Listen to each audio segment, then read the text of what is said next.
If you want to kick it off. Sounds good. Thanks, Mike. I want to welcome everyone to our semi-annual meeting. And as Mike said, still virtual. Hopefully we'll see you in person next time. For those of you who don't know me, I'm Carrie Brown, the current president of IBPSA USA, and I'll be walking you through most of the presentation today. For today, we're going to have a quick update from our sponsors, and then I'll introduce you to the new board. We'll hear from Neal on the business report, and then I'll give you an update on some of our projects and committees. So for sponsors, I'm going to hand it over to Mike to give that brief overview. Thanks, Carrie. Mike Wilson here, Executive Director of IBPSA USA. And I just want to do a shout out to our sponsors. They're so critical for supporting our organization, making sure that the building energy modeling space is growing, and that all of our friends and future friends in the architectural and engineering sectors start to join us in a more meaningful way. And that's supported by the generous support from our sponsors, two of which we have today. We'll start off with Shanta Tucker from Atelier 10, I'm sorry, and then Patrick Chopson with Cove.tool. Shanta, if you want to share the screen and grab the mic, so to speak. Hi, everybody. Really happy to be here and to say hello to everybody at IBPSA USA. Atelier 10 has grown since the last time we spoke with you, and we're an environmental design and lighting consultancy. We do a lot of things that IBPSA USA members support, actually, and that's why we're so happy to try to give back. I'm sure you also know Anna also is on the board, and I was lucky enough to be part of the board for many years. So everything that we've learned and we do together informs how to make our built environment a better place. And some of those buildings are like the Frick Environmental Center, the San Francisco MoMA, Geffen Hall. And so thank you all. Keep up the great work. And here's a nice little energy modeling graph that made me think of IBPSA. Thanks, Shanta. I'm sure everyone appreciates the graphs at the end. Oh, yeah. We all love it. Next, we'll hear from Patrick Chopson with Cove.tool. Patrick? Hey.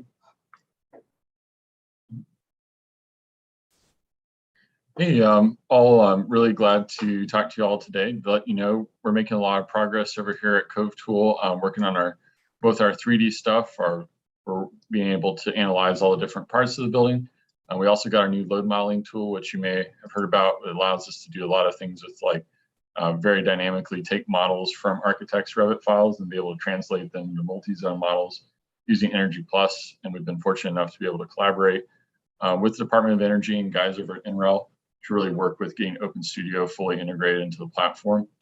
Of course, we still have all the optimization with the embodied carbon functions, and we're also hiring right now. So if you all are looking for a role fighting climate change and helping us spread the message of automation and energy modeling and daylight modeling and everything else to the rest of the architecture world, definitely check that out. We got some roles for sales enablement where you basically teach people about energy and modeling and architecture and things like that. So definitely check that out, and we're really glad to be a sponsor, and we're just honored to be here with you all. Thank you.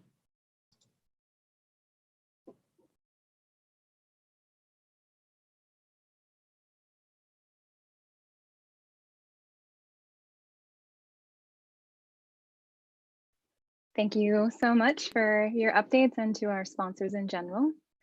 I'm now going to introduce you to our new board.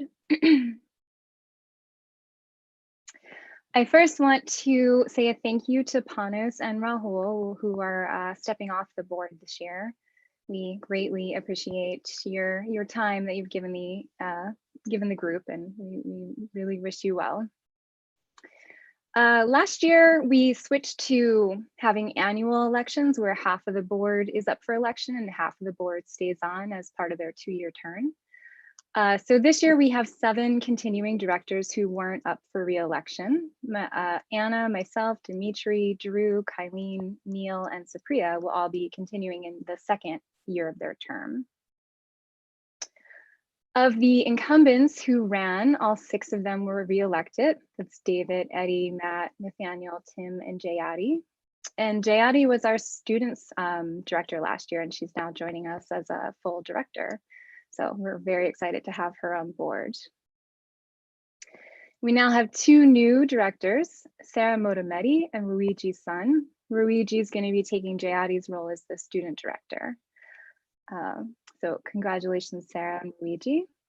And congratulations to the whole board. I'm really looking forward to another great year of working with all of you. Right, I'm now going to pass it to Neal, who's going to walk us through the business report. Neal's our current treasurer. Hey everyone, thanks Carrie. So yeah, just a quick update on the financials for IBPSA USA. Kind of overall, our net income is not, it's positive, but we're not making, adding a lot to our reserves. So generally we're running around $200,000 in income and expenses. The biggest portion, Carrie, if you want to go to the next one, is really related to project contracts and sponsorship. Sometimes the line there is a little gray. So that's actually kind of why you see big deviations, is some things were categorized as sponsorship that should have been maybe project contracts, but the projects and that's something that Carrie or someone else, maybe Mike, is going to touch on in a bit, on the projects that we have been working on as an organization. And then our biggest expenses are, so a lot of our projects require some subcontracts to consultants, and then just the overall association management. So that's kind of the highlight of the financials. There's a lot of other small details in here, but overall, I would say that the organization is healthy, despite the challenges that we've all faced in the last 2 years without having live events, which has historically been a pretty good source of income for us. So really it's the project activity that's really helped keep the organization going. And that's what I have. Great, Neal, thanks so much. And as Neal alluded to, we have a number of projects that we've been working on. So I'm going to give you an overview of those. So first, why sponsored projects? This is something that gives us financial stability and growth. It increases the value to membership with the work products that we're making out of these. And we also think it's a great opportunity to leverage the expertise that's in our membership. Projects committee oversees the projects, and they're responsible for coordinating with the sponsors. And then they also work with project execution committees that are responsible for more of the day-to-day for each of the projects. This was something that we instituted over the past year to try and really streamline our project management. So the first of the projects, we have 5 that were under DOE funding this year, and then 2 more that were funded by Southern California Edison and SDG&E. Of these projects, the first one is web unification. And the major deliverable here was launching a brand new IBPSA USA site. If you haven't seen it, please go take a look.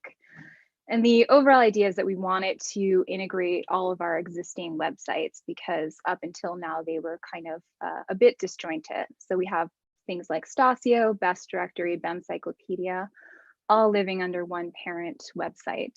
And then we've also revamped how we're managing events and things like that.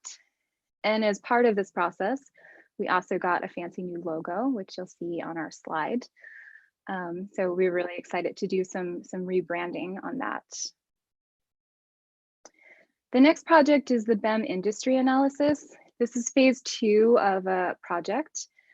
And the overall vision is to present a clear picture of the size of the BEM industry based on quantitative data collected. The idea is to understand what is the market size and what is the distribution of the end users who are using the various tools. 2021 had 2 major deliverables. There was a national report that was prepared for DOE, and then a California specific report that is being finalized for SDG&E right now.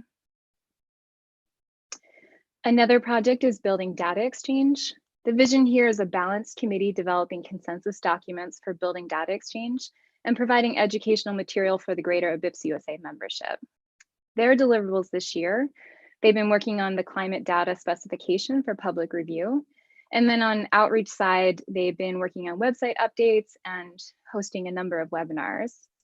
And you see in the bottom right, this is logos from a number of folks who are involved in the overall effort. So you can see it's quite a cast of characters working together on this effort.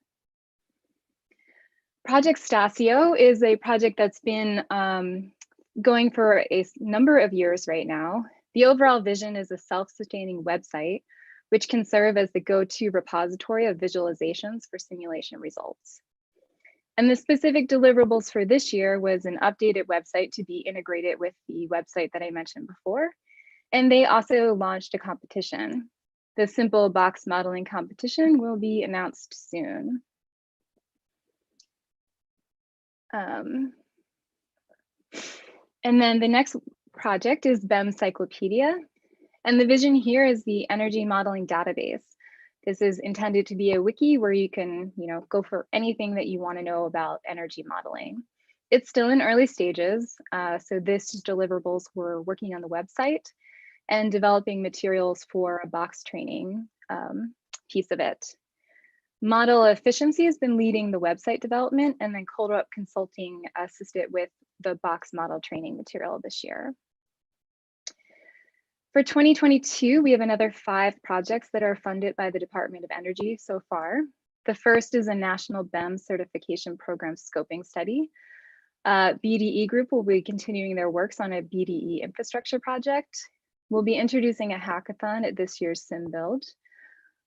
There will also be an update to the BEM training material. It's been about 10 years since that was updated, so we have a team working on really totally revamping that training for a 3-hour training. And then finally, Project Stasio is going to be expanding their efforts to work on a knowledge hub. The next thing that I want to cover is our overall committees.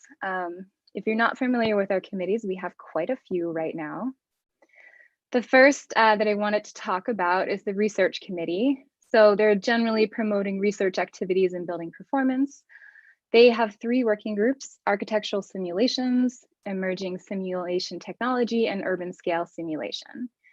And some of the active pieces that they've been working on that you might be familiar is Project Stasio, Ask a Modeler, and research webinars. All of those go under the research committee. The Education Committee supports workforce development and market development in the building simulation industry. And their overall goal is to increase the availability of resources to support career development and education.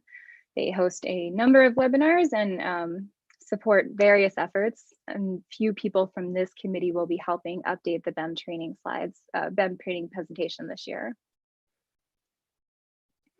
IBPSA-USA also has a number of sort of overall support committees. So we have a chapters committee that is working to support all of our local chapters to help them communicate with one another, provide some how-tos or best practices, and just make it so that the chapters are not each reinventing the wheel, and allowing some national support for some logistics and pieces like that. We have a communications committee that oversees things like the website and the newsletter. So the communications committee led the website relaunch, the rebranding, and they'll continue those efforts this year. We also have a conferences committee. They'll coordinate with events like SimBuild, and they're also helping with a few local events in the coming year. Finance and development is responsible for budgeting, sponsors, pieces like that. Neal, as the treasurer, is an integral part of that. And then finally, the projects committee is the group that oversees all of the projects that I previously mentioned. We have a few other committees: the California Advocacy Committee, Certification, Stasio, and BDE. And the bottom 3 will each be working on funded projects this year. If you're interested in learning more about committees, you can go check out our new website, and I have the link there. It's just IBPSA.US/committees. And then lastly, I did want to flag some upcoming events. So on the 16th, we'll have a BEM 101 webinar. And then in case you missed the announcement, the next BPAC Symbol Conference is in September in Denver. And we are really, really hoping that by then we'll see everybody in person. If you want to stay up to date on events, you can go to IBPSA.US/calendar. And that is my short and sweet presentation for today. I would be happy to take any questions or comments if folks have them. But we really appreciate everyone coming today. It's nice to see some familiar faces. Hey, Carrie, just a quick correction that the BPAC conference is in Chicago, right? Last one was in Denver. Yes, sorry about that.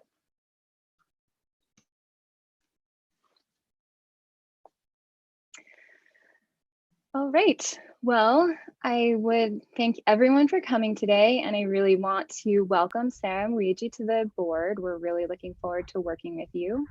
If anyone has questions about how to get involved or any of the pieces of today's presentation, you can reach out to myself or Mike, and we would love to keep working with all of you. So with that, Mike, any other final comments? No, thank you. I just wanted to say, again, welcome to our new board members and returning board members. And we look forward to seeing you all, fingers crossed, in Chicago later this year.